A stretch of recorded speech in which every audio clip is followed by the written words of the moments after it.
আমরা গেছিলাম মায়াপুর ও নবদ্বীপ ঘুরতে। কয়েকজন বন্ধু মিলে বেরিয়ে পড়লাম ব্যাগপত্র গুছিয়ে। পাঁশকুড়া থেকে সকালে রওনা দিয়ে দিলাম। ঠিক 8টা নাগাদ পৌঁছে গেলাম হাওড়া স্টেশন। হাওড়া থেকে ট্রেন বদল করে রওনা দিয়ে দিলাম নবদ্বীপ ও মায়াপুরের উদ্দেশ্যে।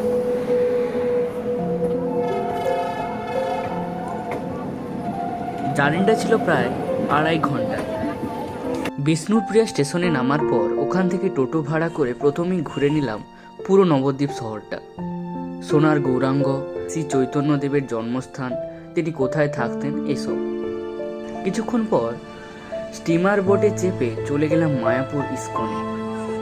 তারপর ইস্কন মন্দিরে গিয়ে টিকিট করে নিলাম দুপুরের খাওয়ার জন্য।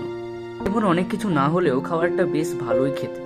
তারপর বিকেল নাগাদ বেরিয়ে পড়লাম মায়াপুর ঘুরতে।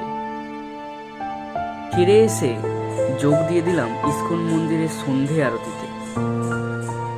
সবাই মিলে কীর্তনের তালে তালে বেশ মজা করলাম। পরের দিন খাওয়া দাওয়া সেরে বেরিয়ে পড়লাম বাড়ি ফেরার উদ্দেশ্যে। আমাদের তো খুবই আনন্দ হয়েছে। আপনারা চাইলে অবশ্যই কম খরচে ঘুরে আসতে পারেন মায়াপুর নবদ্বীপ।